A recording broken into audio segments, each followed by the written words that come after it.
What's going on, everybody? Welcome to the Nightmares Podcast, where we talk about all things horror, and we are exclusively having people from the horror community on the podcast exclusively. So we've talked about movies, music, pop culture, and in this case, some really awesome mask making. And we finally have some, as much as we love our Zoom guests, we finally got somebody in the studio to agree to come out, which we always love. And we'll get to that in just a second. I'm with my partner, Zachary Smith. And of course, we have the awesome Michael Gaston. Mike, if you wouldn't be so kind to introduce yourself and what you're all about.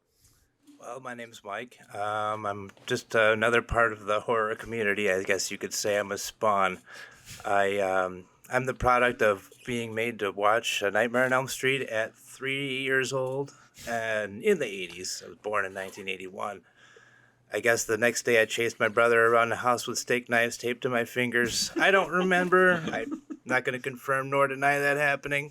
But one thing led to another, and I loved the movie. I fell in love with horror right there. And I just get lost in the movies and started making my own Jason masks as a kid. And it just started going from there. And the everlasting dream was to be, practical effects. An artist in practical effects, go and make, Tom Savini practical effects, things like that. And practical effects from the 80s were always really true and hold a special place in my heart, and that's that. I want to expand that and just make fun with it. I mean, that's something that people like to do. And we're a 90s, I'm a 90s kid, an 80s kid, and having grown into it, it just always been there. And then, when things went down in the pandemic, they had a lockdown. And to make masks, you got to wear masks. So I decided to take a Jason mask and cut it in half one day, and I wore it to Walmart as a joke. And, not really the joke, but I wore it, theatrically. And somebody liked it, wanted it. So I marketed it myself. I went on eBay. For the first part of the lockdown, that we were within our criteria for memorabilia, horror memorabilia. We're within the top 10 of our criteria I was a good top seller for a minute, and it got us kicked off.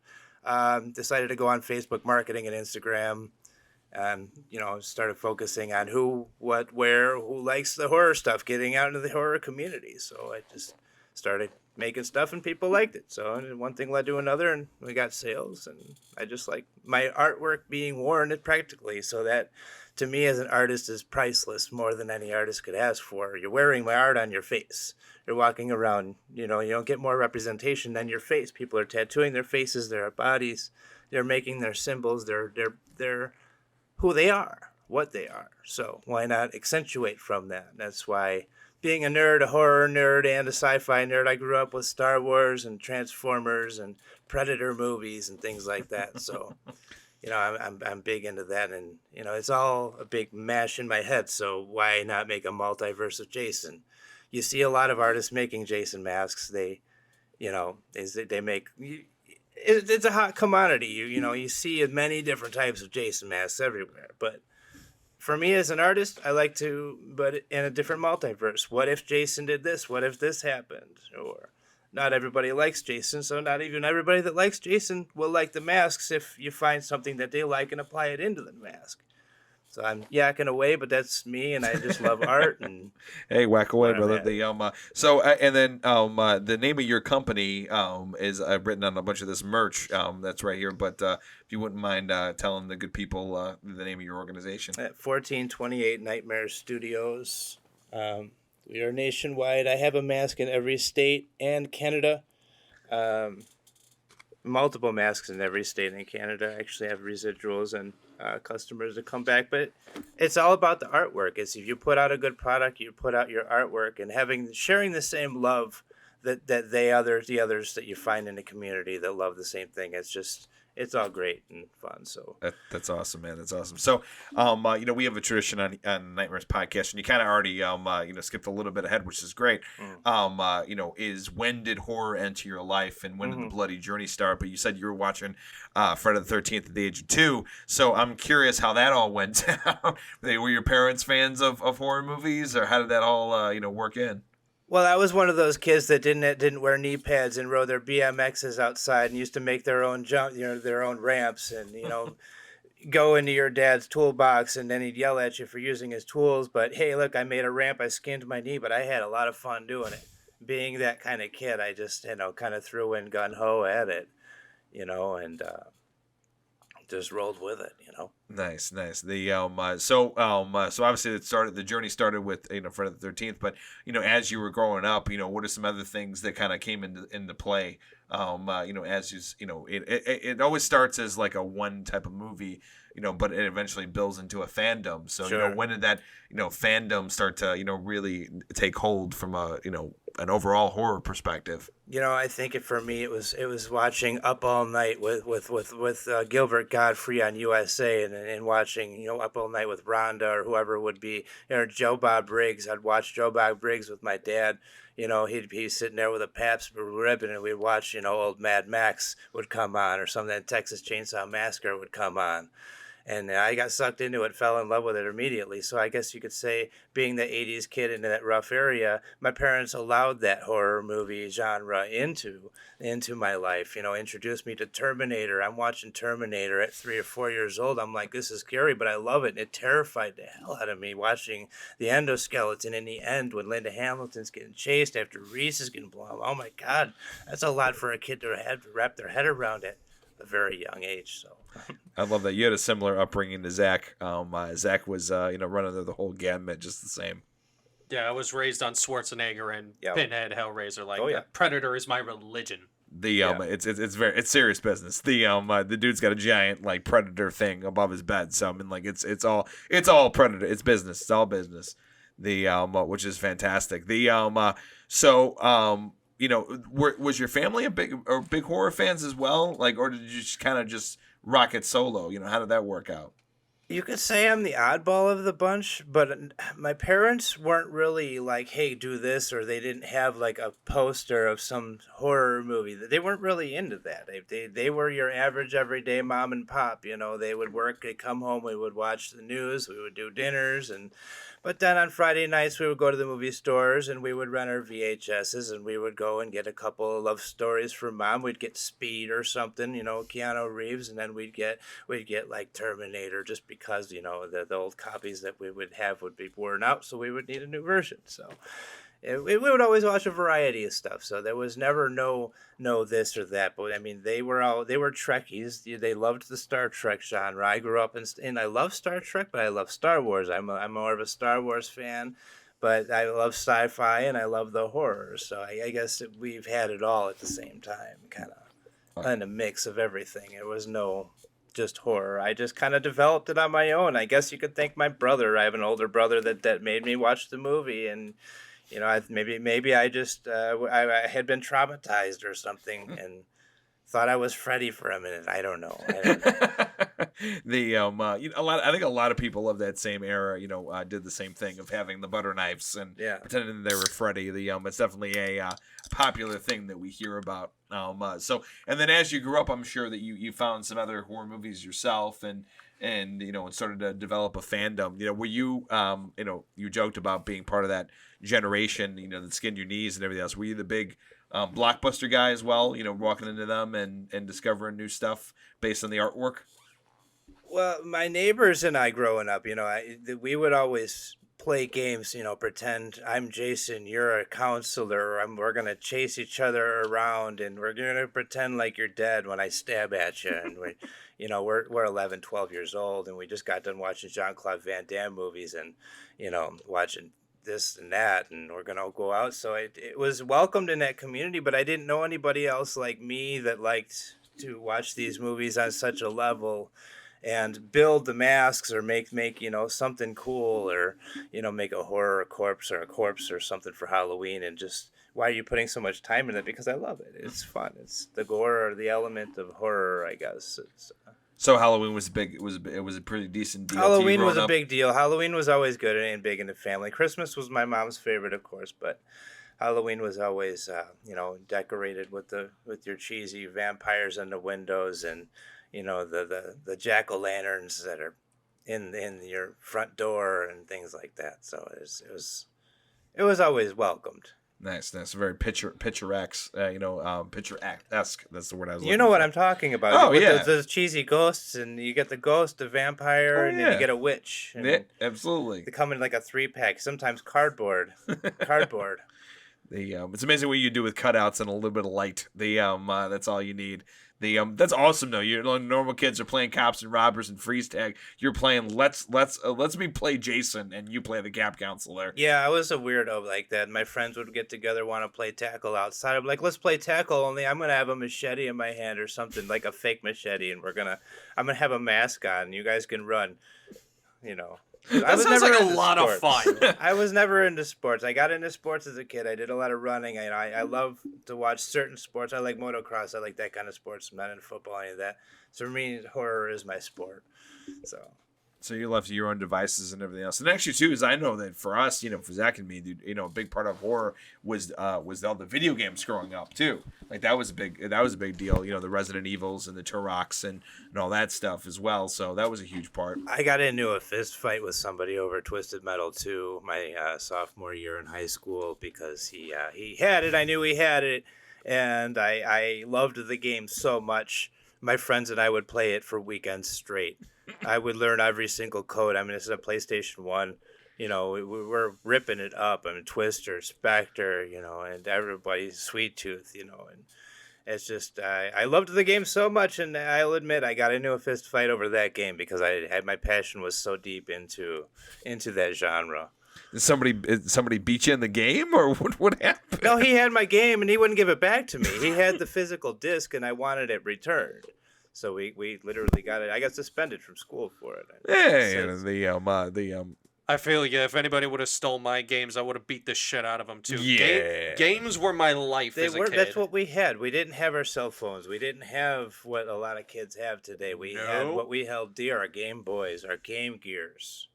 Sega games. Yeah, that's why I used to drive me insane when I used to go into like friends' houses and then back in the more the PlayStation Xbox era with the CDs, and they would have the fucking things just like laying out. Like literally all out, and I'm like, what the fuck are you doing?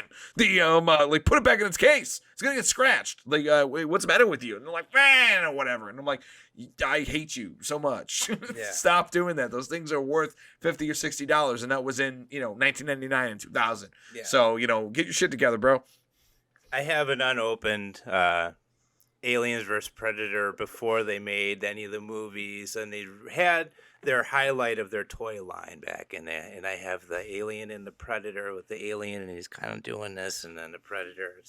I want to say they used the Predator 2 version when they started doing the branching out of the comic books with that, and it's bent to all hell, and the card is completely yellow. It's bent, it's torn. I'm like, but I still refuse to take it out of the box, and I'm like, I have doubles. I'm like, I should probably just take it out. It's dying. It's crawling out of the box at this point. I remember when I first discovered that AVP was actually a thing as a kid. That was one of the most mind-blowing things to me. It's just like, holy shit. I remember enjoying the movie, the first one, and then the second one was awful. The second movie was terrible. You're wrong. The second one is amazing. The second one is terrible. Amazing. Yeah, whatever. Kill yourself. Fuck off. Predator 2? Yeah, no, AVP Part 2. I thought you were talking about Predator 2. No, Predator 2 is fun. Predator's a good. Predator 2 is a good time. Look, AVP 2 is good if you watch the Predator cut, where it's only following Wolf. Yeah, the opposed to the other teen drama that's going on in that fucking movie. It's worse than like the worst episode of like Gossip Girl meets AVP. It's terrible. Predator 2 is great. Predator 2 is a lot of fun. It was just different enough from the first one, to make it something interesting and unique. No, I loved it. Danny Glover's great in it. I think he's very underrated actually in that movie. When did obviously you're a massive fan of horror. So when did like artwork start to come in? Like, I know you mentioned it earlier, the pandemic hit and you kind of started making masks, but this had to have started earlier, because as I talked to a lot of people, that we interview, a lot of people are horror fans. Yeah. But not everybody goes and does something creative with their fandom. So I wonder where that kind of like intersected. I started drawing. I've been drawing my whole life. That's really where it's at. I'm an artist. I like drawing and painting. I take art classes in school. I took art and painting classes in school and high school. And, I wanted to go to the Art Institute. Didn't happen. One thing led to another. But my dream is still there. So I've always been into that. And like I said, practical effects and seeing what's behind the camera has always been more intriguing to me than CGI, because some of the old practicality and practical effects are more executed way better than a lot of stuff. I mean, there's just a lot of stuff that you can do today to completely blow away. But maybe it's because I'm a 90s kid. And I've always been drawing and fiddling with things and taking things apart. And, I'm a gearhead, so to speak, not like a mechanic, but I'm a gadget guy. I like the tech stuff. I always grew up with that stuff, taking things apart, finding out how it ticks, So I build Freddy gloves. I build Freddy Nightmare on Elm Street, Freddy Krueger gloves is part of my gig. Because I work with metal and sheet metal. So I built a power glove at one time for a customer, the Freddy's Dead power glove that lights up. Nice. And having, done a lot of home theater growing up, so I integrated that with it. But I guess, just as an artist, I've always been into the drawing and aspect of it, but using those likes and bringing them together and trying to, cooperate and get those skills together and build something with it. In my mind, I can make a Freddy glove. Anyone can make a Jason mask. You can paint a mask and sell it and make $1. To make a Freddy glove and to put your passion in it, you're gonna die. We're all gonna die. That glove's gonna be there after you go. The plastic may last, it'll be there, but this is metal. This is something that's outlasting you. You're something of a legacy, so to speak. And it's with the masks, of course, not to put any of that down by any means, any stretch. But for me as an artist, to make something out of nothing and have it go on with my idea after I go, that's again priceless as an artist. So it's hard to say where it started. And like I said, I've been drawing my whole life. I'll still once in a while pick up a pen and I'll doodle and I'll do this. I have to, because I have to get somewhere to get somewhere else, and I'll draw and get an idea down and jot it down, and that's where I'll get a spark of something. And I don't focus on the drawing. It's more painting in my masks, and it's the passion really that I'll put my feelings into. I get lost. I'll put on a horror movie in the 80s, and I'll put it on Pluto TV or whatever, and I'll let it play the ads, and I'm in the background, but I'm like, I got Dawn of the Dead going on. I'm like, man, I can work with this. I got Dawn of the Dead. I got Day of the Dead. I got all these great old movies on. I'll just let them ride. And I get lost in these movies. I think about the characters in the films. You try to relate to them. I'll find elements in these films that you relate to. A near-death experience. I brushed death more than enough times, and the next man is just as equal. And you don't want to think about that. So I have the passion. I put it into the artwork of my feelings, really. So just like an artist with a brush, they want to put their passion into it. I try to do it with the masks or my gloves, or any of my merchandise. Absolutely. And I know Zach and I can both relate to that, being, filmmakers, in many different aspects. So that's really cool. You mentioned something about practical effects and how you were always a big fan. Sure. When did that start? Did you watch it like a behind the scenes when when you were younger? It was watching James Cameron's movie. It was watching The Abyss, or watching Leviathan, or any of those old. The Thing is one of the all-time practical effects. Still stands today. Knocks the Thing. The return to reboot. It didn't stand anywhere near the original. It's just there's no real, I don't know. I don't really know how to answer that, really. Okay, fair enough. Really. Is there any movie besides the ones you mentioned that really inspired you from a practical effects, or really you went, holy shit, I want to, that's really cool. I want to find out more about that. Maybe when you were. It was icing in the cake. It was when Glenn got sucked into the bed in the first Nightmare on Elm Street, and then learning that was an upside down room. Like, oh my god! Because as a kid, you don't see that. How do they do that? They're just mind blowing. This bed spewing out, and that wasn't even a quarter amount of blood that they had recorded. But then PAA cut everything down to such a minuscule, hacked cut and floor level that we're left with what we have. But what those movies are given today's gore is on such a stellar level. But you have all these old movies that have some of these movies don't even have any blood in them. But it's the acting, it's the practical effects, it's the suspense that really gets you, you know, and it's sometimes that effect will get you more than blood splashing on a wall or dumping from a ceiling. But when you have all those in the mix, like the writing of Wes Craven, and then you incorporate those practical effects, I mean, that was state of the art of its time to have a room like that, a rotating room. And they used that room even today, and they've used it on so many films that, so they're just seeing that and just all those ingredients, seeing that and seeing The Abyss and seeing like Terminator 2 and watching the making of Terminator 2 really got me into that. And Yeah, no, absolutely. The no, I fucking love that, and you know, it's kind of a interesting. You know, I've had this conversation with Zach. I've had this conversation with Vinny. I've had this conversation with my fiance just about how, you know, horror from you know the visual effects side of things, and this has kind of gone downhill in a lot of ways because their reliance on CGI so much. CGI and found footage and a lot of rehashed ideas. They're trying to take one's lightning in a bottle and try to recreate that lightning in a bottle. And sometimes it's a hit or a miss. There are times you got to give them credit. Sometimes they have movies that are better than the original. You got to give them that. Like which one do you think that might be? I think I'd be shooting myself in the foot if I were to go down that route. Come on, we're all friends here. You know what? That might be a topic for another day. You know, remakes that are better. Well, you know, the funny thing is The Thing. The Thing is a better remake that, you know, the one in the 80s is a better remake than the original in the 50s. Right, and that itself is a remake, but it's a practical effects remake. It's and even that, it's still, like you say, it's not. It's lightning in a bottle. Yeah, it's lightning in a bottle. You know, and I think that, you know, and I think I've talked to this about a couple of people, but I think that, and unfortunately, this is a statement for movies entertainment as a whole, is that they're trying too hard to just rehash, you know, ideas of the past, and in so many ways.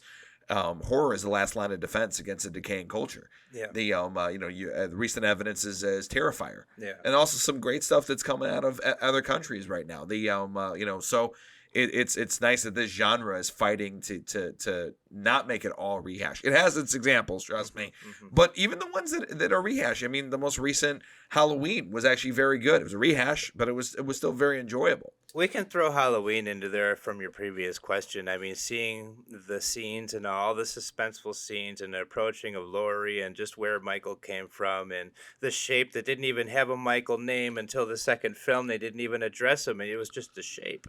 But watching those movies, The White Mask, I think that's what really got me into it. You know, because I love Michael just as much as I love Jason. I love Ghostface and Freddy and Pinhead, and they're all brothers in the same melting pot of horror. And Absolutely. And even though Predator is a horror movie, it's a sci-fi, but it's a horror movie. It is. And in so many ways, the you know, the joke from Honest Trailers is a movie so good you'll forget that 90% of it is quietly staring at trees. I think it's pretty fucking true. You know, I'd love to hear your opinion too about the evolution and maybe the artistry of masks in horror movies, because obviously this is your bread and butter. So I'm curious, what are your thoughts on, like, you know, some of these movies, that have come out in the years, since then, and kind of like where it started. Has it been, have you gotten a chance to go back in the past and kind of like watch movies from, like the Phantom of the Opera? We started with Phantom of the Opera and then went all the way up to, probably the most recent Scream, when it comes to the artistry of mask making. Sure. So I'm very curious on, what some of your thoughts are and maybe what some of your favorites are on mask making and, the masks of horror. Well, with originality, I mean, a lot of times people, they say in like a construction area, you can only go with what the last guy did, but it's not in the same aspect with horror. I think that the artistry has progressed, obviously, with the help of technology and seeing, one's idea, seeing that greatness and not even breaking it, but making it better. Making it better, not in a Ruin Johnson Star Wars kind of way. Ooh. But we don't want to, and we don't even want to. But that's an example of what not to do. to certain things. You're at the right table. I know. I kind of thought it was. No, yeah, You you're made right. me happy with that. You're at the right table on this one. But then now you have Nosferatu too. You have these Godfathers. They made these movies, and you watch them and you go back to them, and they're a lot of times better than what you see today in a lot of movies because. Yeah, they go through the current events of the time when they make a film. You're making a film with what you have then and there, and you're applying the scenario of the current event around. It gave you the idea, the spark of what happened. Well, there's a reason why vampires started. There's a basis to almost a shred of truth to almost any idea, to anything of imagination. So the idea, I mean, the practicality and the artistry has gone so vast on such a level that they can make with a phone they can make a movie now, but a lot of it is taking away the artistry from your individuality, I believe, whereas drawing something with your hand is a little bit different than an application that has an algorithm that's going to make something, or an AI that's going to make something with your idea. So to have your hand moving that, you're doing that, to have that physical touch on that film is if you can still do that, that's still going to be a good track for movies. Because if they venture away from all of that and get too far deep into that, it's going to be like watching the Avatar movies where it's just CGI, all you see, and you really have to get lost in the movie to feel that CGI. As me as a person, like I couldn't get lost into I can get lost into an old Friday the 13th movie. You know, I love that stuff. I embrace it for what it is. But again, I guess I just think it's only getting better in the industry. Nothing's really gotten worse. There's ups and downs, sure, and we're having hiccups and we have this and that. But I think that ultimately it's only going to get better. They're going to be some groundbreaking cinema that's going to come out, and it's going to blow everybody away, and it'll be the next Freddy or Jason. And, you know, they tried with the Hatchet, they tried with these, and Ghostface is a lot of people love, and there's a love-hate for Ghostface. I love Ghostface. I absolutely love Ghostface. I always liked it too. I mean, I'm also a big fan of the painting that it's kind of based on Edvard Munch's The Scream. Oh yeah. So, you know, like I like that whole style, and it's just and also too is it gets the point across that it's so generic, it's unique. Well, here's the generic part that it really gets in everybody's psyche with these movies, like the Terrifier and all of them, because it's the white face. It's the blank, pale white face that comes at you. That what's behind that white face, they don't know. But if they throw teeth in there, they start doing that, and it's whatever. But if it's a blank white face like Michael, or a movie like that, then you got more fear. It instills more fear into behind the eyes because you don't know what's behind those eyes. Yeah, no. So almost to a degree, you're saying the simpler it is, the more less terrifying is more. it is. Less is more. When they have, and I haven't even seen the Terrifier movies yet. I don't refuse to, but I'm not. And like clowns, I'll make clown masks. I make clown Jason masks, and you know, if somebody has a vision, sure. I used to watch the Bozo Show growing up. Sure. I mean, I knew about John Wayne Gacy. We're from Illinois. We're the same genre. Yeah. But I never really got into clowns, so that's I never really watched it. So, but with the Terrifier, they used the teeth, and that to me is not as terrifying as like a Michael mask or Jason mask, and you know. There's something to be said about the simplicity of it. Simplicity is an execution. You know, I mean, Michael Myers is a fucking bad William Shatner mask. Right. They spray painted, fish. So many people don't even realize that was the William Shatner mask. Which is kind of kind of crazy. I know that they almost went with the Emmett Kelly mask, ironically enough. Which would have been weird. The frowning clown. But I think they did something interesting with that. And also too is And Jason's always been simple. I mean, the first time he had an actual legitimate mask was in part 2, and it was a burlap sack. You can't get much more simple than that. No, and then you have to understand also that at the time when they made that, they weren't anticipating making a second film. They didn't know what to even do with it. All this stuff is so new to them at the time. They're getting money. They had a budget, and then now they got a more budget. They have a bigger budget to work with and new ideas. And I think that they had the right chemistry at the right time when they made those films. Yeah. They made those actors. They had Richard Brooker. They had Ted White. And, Kane Hodder rocked it out. and we all have the love hate. We wish that Kane Hodder battled Freddy. We all wished. Yeah, that's a subject and everything else. Other people want the new guy, the remake, to battle. Yeah, exactly. That's always a sensitive subject. I don't know if you ever saw the show on Shudder, Holliston. It was like their comedy version. They actually had Kane Hodder on, and they did a whole running joke about how he's trying to kill himself because he's too depressed about not going into Freddy versus Jason. Man. It's really fucking funny. I just met Kane and spoke with him. My girlfriend and I went to Flashback Horror Convention in Chicago. Here, I got to meet Freddy and Robert. And it wasn't my first time meeting him. Like many horror fanatics that wait many hours in line for 5 seconds.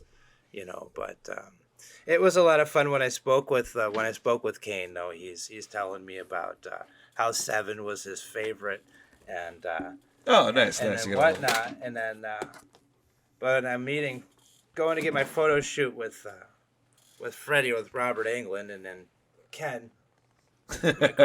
I didn't even acknowledge Ken's existence. I didn't mean to, because I love Jason. I love Freddy vs. Jason. I guess when I see Robert Englund, I guess it's like I get that starstruck. I don't know what to say.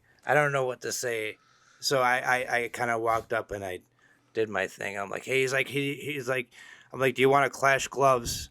And do like a 5-5-5? He's like, here, hold your glove up. Like, he's like, flare out those blades. I was like he's teaching a bird how to fly. It was like, you just flare out those blades. I'm like, all right, so bam, here we go. So we got a picture, and that was my golden moment. And then walking away, she's like, did you even say anything to Ken? I'm like, no. I'm like, that explains why he's holding his machete up in such an awesome way. It worked out. He's ignoring me, so I felt bad. I'm like, well, we still got the picture though, so we just experience and going to horror content is really where it's at, because you feel the love from everybody else, and everybody's always so nice. And we had Richard Brake as well when we met him. He's awesome, very nice. And we gotta love the we talk about this all the time, but like, I mean, you gotta love the horror community. The horror community is so nice and accepting and willing to help, and like, when anything you ask them, they always have the attitude of why not. They hey, you want to be on a podcast? Yeah, why not? Sure. They always have just a good disposition about them, which is wonderfully ironic, because they're fans of deplorable things happening to other human beings. Sure. But it's very fun to see that type of community. What is as you've been doing this business and everything else, what has been your experience with going? Because I know we obviously met you at a con. Yeah. So what has been your experience going as a merchant? To try to sell things and meet with the community. Like I said, I've been hawking masks and Freddy gloves for most of my life. I started making masks and gloves at such a young age. And, I think that just getting older and just doing it. What was your question? The question was, what's the experience like been at the cons themselves? At the cons, it was... I was nervous my first time. When I was trying to kick off my business and trying to get merchandise, I'd go to consignment shops, and, like a lot of guys or people that are trying to sell their merchandise or artists who go to consignment shops. I'd go to tattoo parlors. I'd find tattoo parlors that specialize in horror. I'd go to restaurants, and be like, hey, I like your place, your environment. You got, maybe what do you think about having a little bit of extra stuff in there? And, and word of mouth. And then going into the cons, though, I felt like I was in a good place. I felt like everybody's there to help each other out, and like I said, I bought a koozie from another vendor. These koozies are great, and there's a real nervousness there. You feel good. You feel good there. I mean, I had Ari Lehman.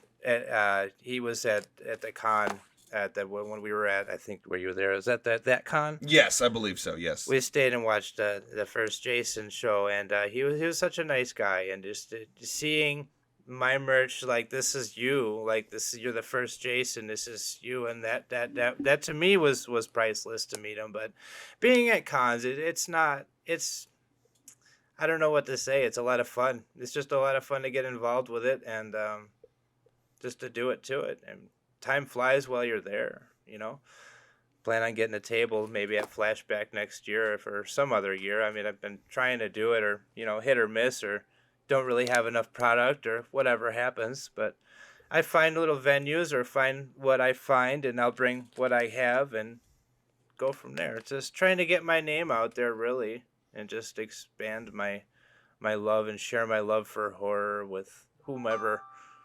So. Is willing to listen. Whoever's willing to listen, because like I said, growing up, I didn't find a lot of people that loved the horror movies. I go to school and at my public school, and I have my close friends, and we'd have we'd play or watch these movies or whatnot. But it wasn't like get together with a bunch of people like social media, like Facebook or Instagram, on such a level it is today. So you can go in your phone now and just chat away, or go to podcasts now. It's gotten so big. Yeah, and it's crazy, too. Just it's. I think one of our last podcasts we're talking about this. It just feels like family. Like like being at those things, and everybody's in the same mindset of things. Hey, I want to talk about some of the cool crap you got on this table, man. Some of the cool artwork. You got a Freddy glove, which I'm fucking stoked about. This is awesome. And it looks like they got some signatures on there. Yeah, this is Scott Roberts' signature on there. This is God. This is part 3, sort of, with a part 4 housing. So it's kind of a design of a part 4 with a part 3 kind of look to it.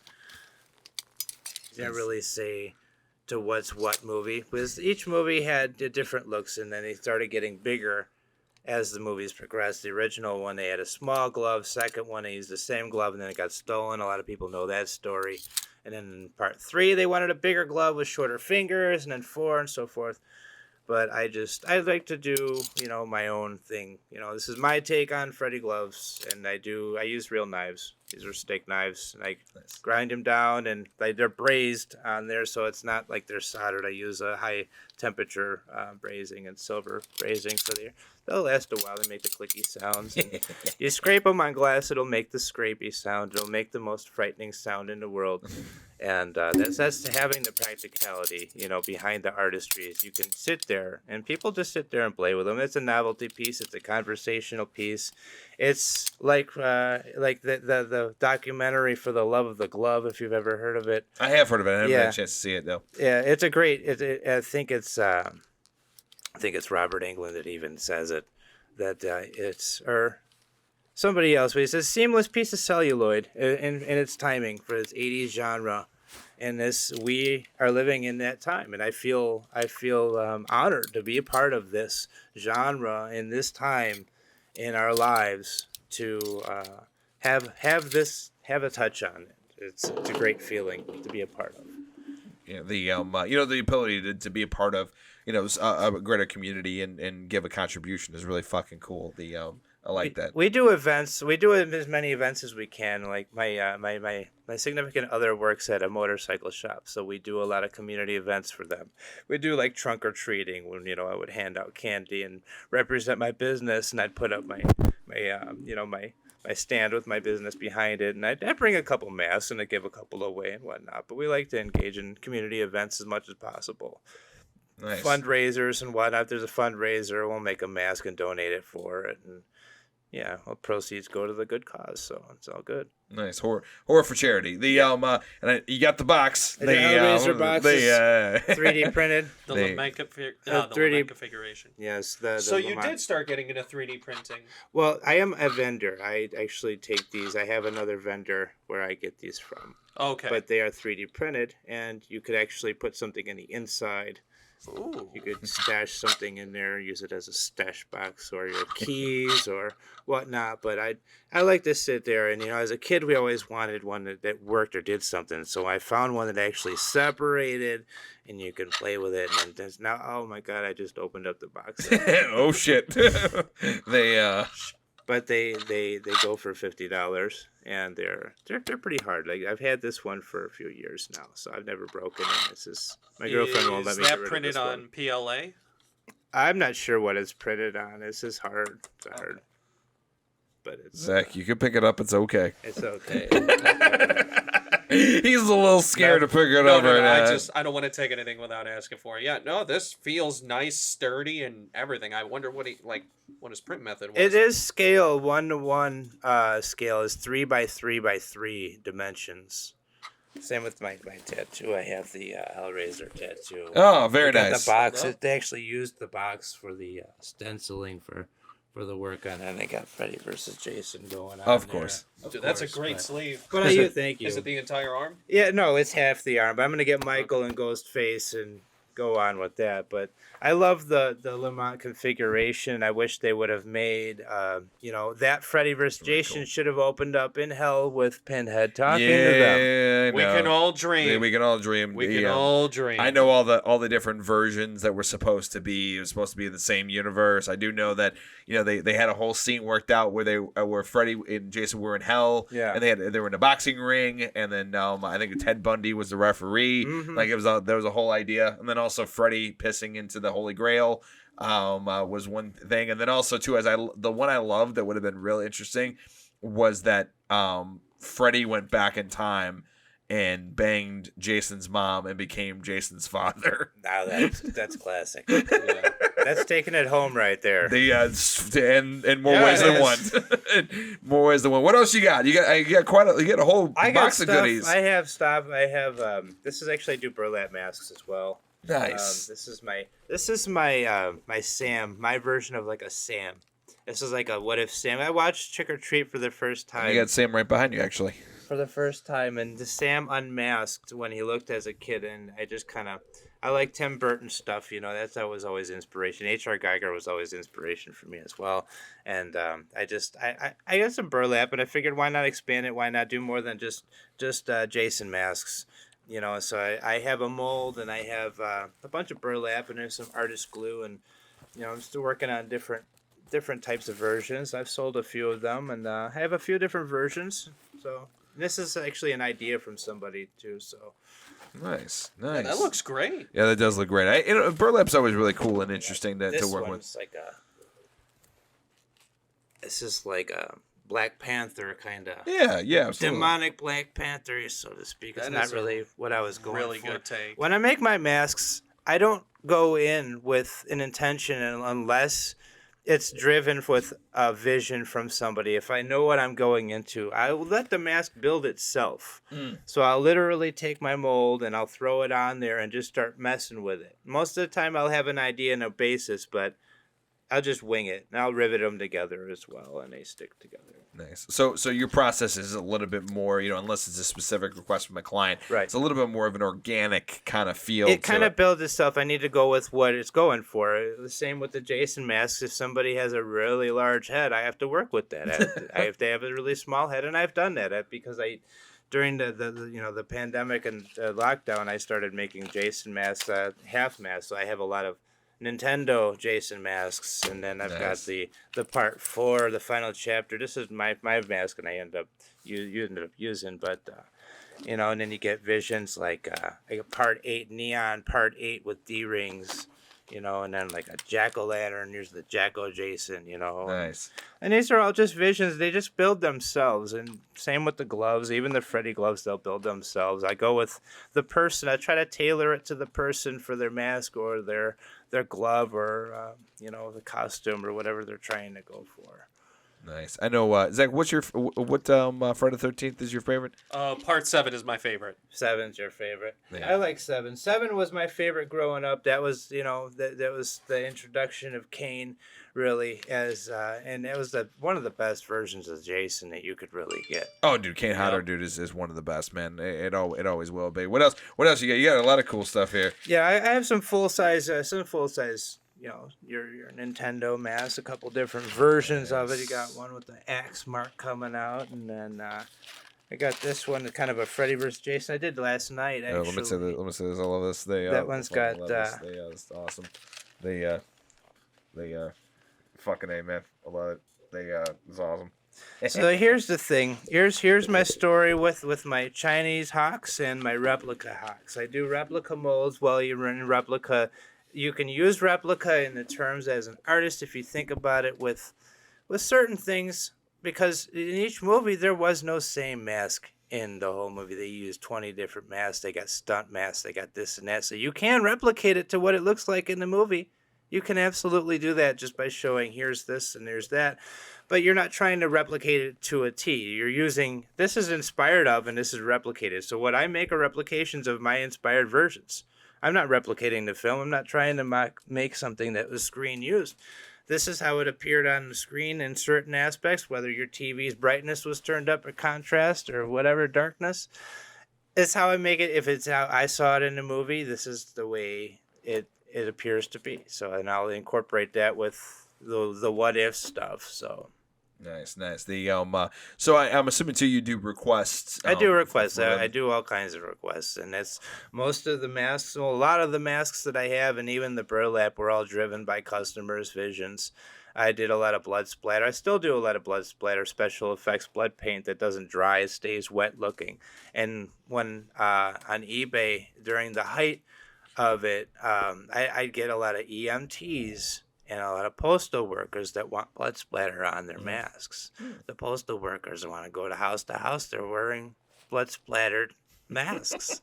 And they were big on it, and it worked out real well. And it was funny to see people's visions and what they had to come up with, what they had for inspirations. And I did a lot of Joker masks. I do a lot of Joker Phoenix masks. That was a popular one. But, it just... Some people have the craziest ideas, and you try to incorporate that, and then you're either close or you're nowhere near. And even if you don't think it's the right idea, it's the money they're paying for that vision. I'm like, this is what you paid for. I'm like, I hope I hope we got it close. I hope we're on the same level here, because this is what you asked for. So now I have to ask. I had Bart Simpson colored Jason mask. The guy wanted a bright Bart Simpson color tone Jason mask, and blood splatter all over it, which is fine. But dripping blood, and I can't remember what else he wanted on it specifically, but it was not in any realm of normality of a Jason mask. Like I had a hard time working with making the color itself, much less applying it to it. But I mean, the customer paid for it. I made it happen. I bring their and apparently I brought his vision to life. So and it did work. So there you go. But that's good. What are some other like crazier requests that you got, or what's some of the craziest stuff that you've heard from customers? I know I asked the last couple of artists that we've had on. They've had some interesting stuff, so I'm curious on some stuff that Crest, you're like, what? What do you want? I recently got a request for the dagger, for the Evil Dead dagger. I keep getting from just one person. I keep saying I don't have a mold for it. I don't know how to make it. And every 6 months, he's like, "Can you get this match? Can you get this knife? Can you make this?" I'm like, I don't make knives. I just don't do daggers. I could get into it, but it's not really where it's at for me. So there's the oddest, the funniest, I guess, tidbit is I had somebody in Beverly Hills. They had a request for a mask, and it was right at the beginning of the pandemic and the lockdown, and they just started letting people back out, but you really have to social distance and wear the masks. So they had this lady. She wanted a smiley face, but a very weird smiley face. I may actually have a picture of it in my portfolio. Oh, I'd love to see this. But she wanted it to be like a melting sad face, like scare the people away. And she said it worked. It actually helped. It helped keep her, whatever she was trying to do, social distance in Beverly Hills.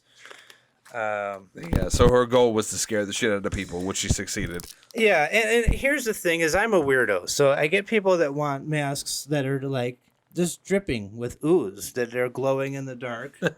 Nice. And so that's not weird. That's normal. To me, that's cool. So there it is. There it is, right there. Nice. And she loved it. She wanted it.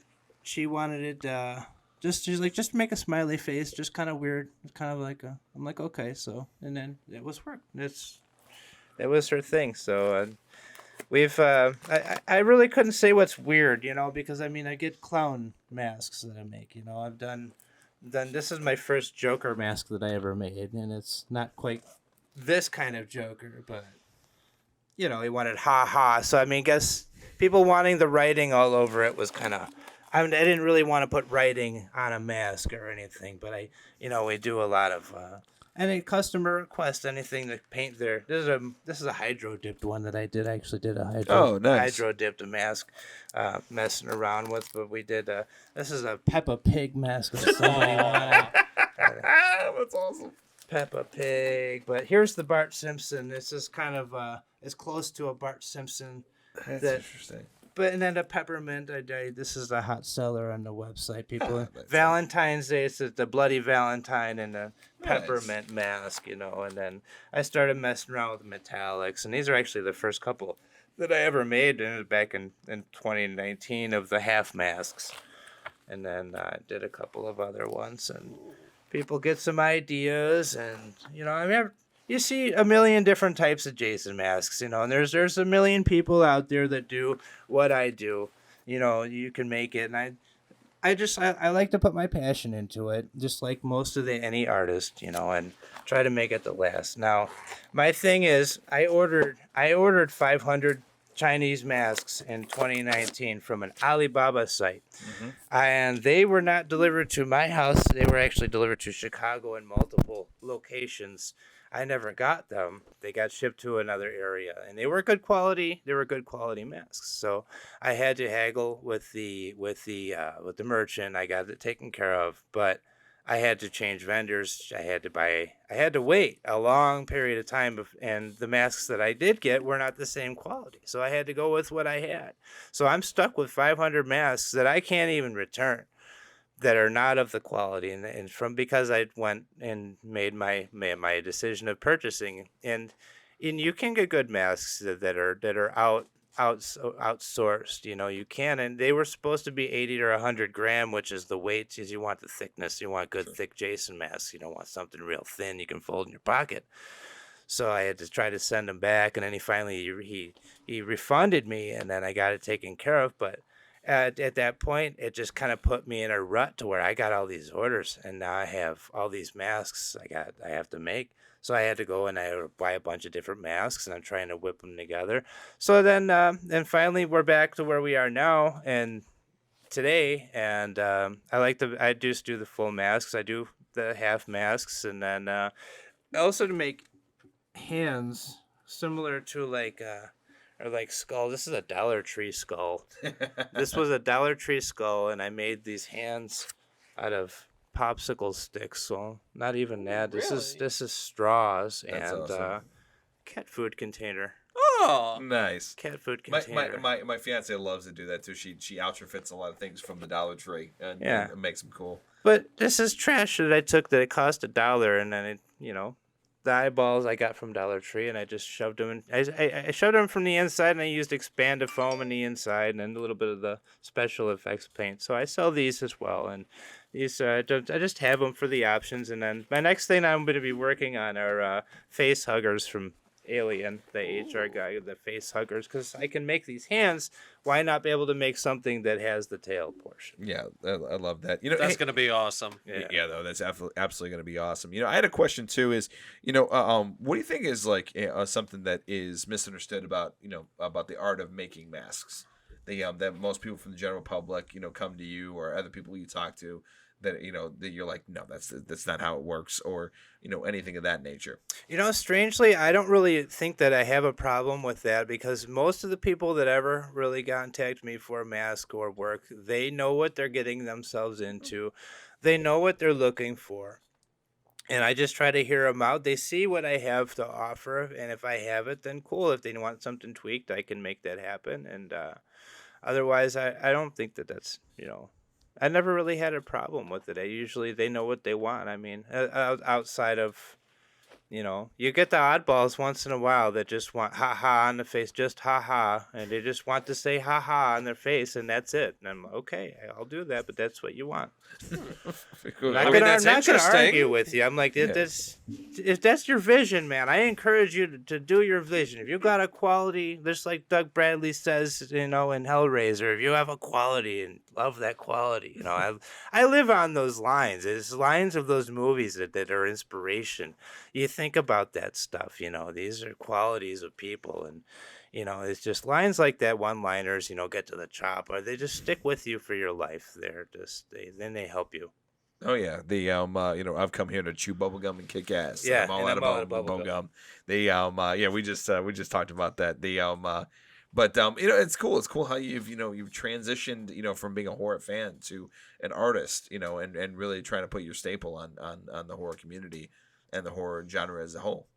I just thank you, and it's just the art is a release for me. Everybody has their vice. Everybody has their release. For me, I like drawing. Everybody has this or that. I like painting, making a mask, or whatever else. It just helps aid or take care of that. So.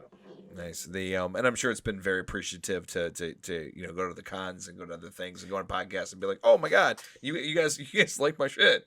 My girlfriend on my way out here, she's like, "Don't you got this? You'll be fine." I'm like, "I'm not even nervous. I'm actually excited. I get to get a vest. On my way out here, I had to stop and pick up a vest because I'm going to a Christmas party after this."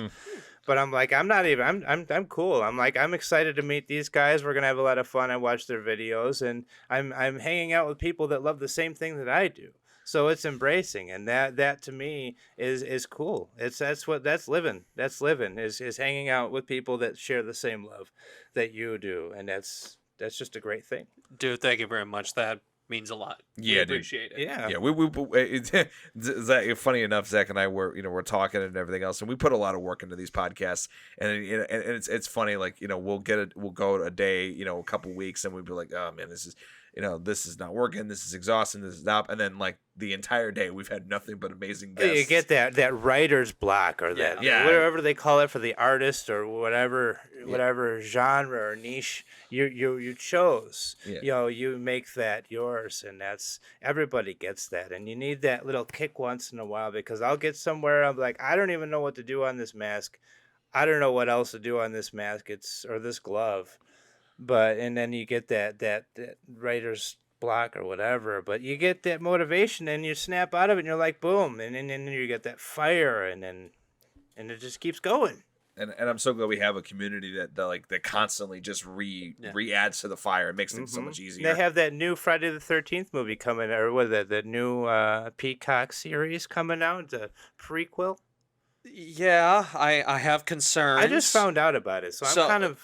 Do you know excited. what A24 is by any chance? A24, the company that did Midsummer and Ghost Story and all those horror movies. They're doing it. I think so. He'll get over it. I hear Peacock and I'm thinking it's going to be like a WB movie. WB. I'll take WB over that anyway. Not A24. Not my Jason. No. What were you gonna ask before you had an emotional breakdown?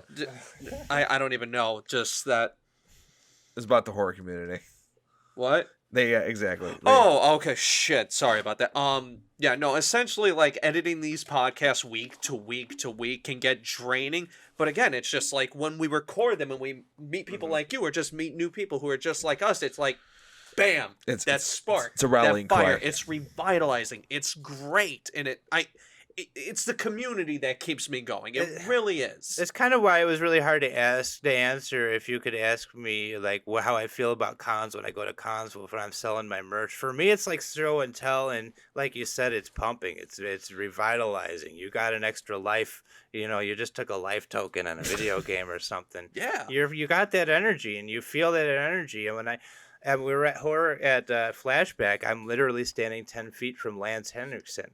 I'm not realizing it's him. He's smoking a cigarette outside. He's talking to somebody, and my girl's like, "Hey, I think that's Bishop right there." I'm like, "Hey, that is Bishop. He's smoking, but that's Bishop." And it's just you get this kick of energy, and it was great. It's just an awesome time. Well, speaking of so I'm gonna tell a little story really quick. So before we finally brought the podcast up, we've recorded like 2 over the course of this entire year, and I was just like, I have no idea if we're even going to continue doing this. It was a downhill spiral most of 2022. And then we go to Flashback 2022, and we're sitting there, we're meeting people, we're actually lining up guests, and we're sitting there sitting there bullshitting with Lon, James of the HSPPA, and we even meet Nick, and it's just like, yeah, we'll come on your podcast, and then bam, it's just like one day of recording like 5-7 podcasts, and now we're going back week to week, and every time we do this, we're meeting new people, having fun conversations, and it's just like, yeah, I needed that. I needed that. That was one of the best things to have a meeting this year, and I'm glad we got this podcast going. I'm glad I'm meeting you, seeing all these cool things, and having conversations with all these wonderful and amazing people in this community. I love the horror community. It is the best community. All the other ones, I'm sure they're fine, but you ain't got nothing on us. No one said no. No one said no. I asked a bunch of people. No one said, yeah, of course. Come on. And then on top of it, there, as everybody was leaving and everything else, leaving the podcast. Oh yeah, I know like 2 other people that would love to do this. Like, let me give you their numbers. Okay. It's a crazy thing, and it's very nice to hear you from a very,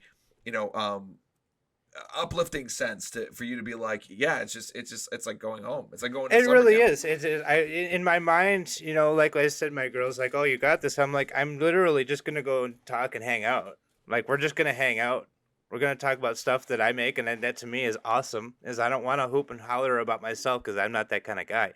I want to make something that somebody else likes because it's something that they've already liked, not something of my vision. I want to bring their vision to life. And if their vision is similar to my vision, then let's hang out. It's fucking dope. So I know, too.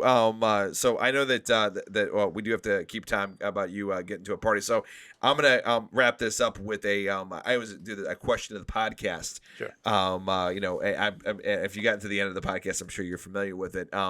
Just come up with a random question, and then we give the guest an opportunity to go first, but they can pass if they so choose. I think this one is pretty appropriate. What is your favorite horror movie mask, and or one that you think is deeply underrated? Well, I think I sort of touched lightly on that earlier with Michael. Michael Myers, the element of the blank, less is more, kind of freaked the hell out of you mystery. I think that I want to say, I'm going to say Michael, but I'm going to stretch it out there, and I don't even know if this is applicable, but the alien from H.R. Geiger's Alien, like that, to me, like that's a person in there that freaked the hell out of me as a kid. I'm like, that's real. Like, wow. So that's probably one of my favorite. That and the Predator. Predator is really where it's at. Predator is always hardcore for me too. We just got done watching the newest one and how they incorporated the gun with Danny Glover's gun, if that is the same gun, right? Fair enough. Speculative. Yeah. How about you, Zach? So my number one will forever and always be the Predator mask. If we want to go specifically, it'll be the Dark Blade Clan mask from Predator Concrete Jungle. It was an unlockable costume. It's my favorite Predator clan. Close second, Friday the 13th, Part 7. And a mask that I think is criminally underrated. This is from a video game. Have you ever played Splatterhouse? I know of it. Yeah. The Terror mask from Splatterhouse. It's like a bone-themed Jason mask. Like, in the first Splatterhouse in the original, like, TurboGrafx and arcade, it's essentially a Jason mask. And then it kind of evolves, and by the third game, and especially the reboot, it's just this bone creature thing that's like covering your face, and it looks really awesome. Cool. Love that mask. Love the game. Splatterhouse series. If you haven't played it, check it out. Very much worth it. Here's another one it just reminded me, and this has always been darker. It had been in my heart as well as the Mad Max Master Blaster. Yeah. Because it's like a Jason-esque mask. Oh yeah, absolutely. That's the same one that was on the cover of Part 5, right? Yes, I want to say that is the same mask that they used in the cover for Part 5, A New Beginning. Yeah. Nice. I love it. I would have to say, definitely, Ghostface is up there for me. Love Uber Jason. That's definitely, and then I know it's pretty much the same as, if not the exact same as Friday the 13th, but the mask from Manhunt is definitely up there for me. The cover? Yeah, the cover. Yeah. I've always, it was one of those things it was seeing that cover was so striking to me. I'm like, I gotta play this fucking game. Dude, yeah. I remember seeing that cover as a kid, and it's the kind of the reason I didn't play it. I thought it was just like a generic like zombie game or monster game, and I don't know. I bypassed it for years until one year my buddy just came, have you ever played this game? I don't know. It looked kind of cheap and generic. We're playing this now, and I'm like, why did I skip? this is so fun. It's a great game, and Rockstar definitely kicked some ass. I love Rockstar games. Oh yeah, the Rockstar fucking dope. Anyway, so this is your opportunity to look directly into camera and tell the good people where they can find you, and all your social medias. It's basically an opportunity for you to do a nice plug. So the floor is yours, sir. At 1428 Nightmare Studios. You can find us on Instagram at 1428 Nightmare Studio. We'll find us because we had Nightmare Studios before and whatever. We're also on Facebook, 1428 Nightmare Studios. We also have our own domain, 1428nightmarestudios.com. We specialize in custom horror-themed movie props, everything from horror Hellraiser boxes, 3D printed Hellraiser boxes, to handcrafted Freddy Krueger gloves, as well as Jason masks of your vision to the likeness of what you see in the film. Nice. Thank you so much. And I'll close this out. Thank you again for checking out this episode of the Nightmares Podcast. You can find us anywhere where podcasts can be found, on Spotify, YouTube, and over on Anchor as well. And you can check us out on all of the different. And he's fucking around with the ears. Oh god, I love it. It's so good. And you can wave goodbye when we're ending this. Of course you can find us out on all social medias, on Facebook, Instagram, YouTube, TikTok, and Slasher. And one slash exactly. And one last thing, this is the most happy distracted I've ever been. And of course, if you are watching this on YouTube, it can be so awesome to stab that like button, smash that subscribe, and click that little dingy bell to be notified every time we drop amazing content right here on MHN. Thank you so much, and we'll see you next time on the Nightmares Podcast. Bye guys. To the wide. God, I love that. God, it was so good.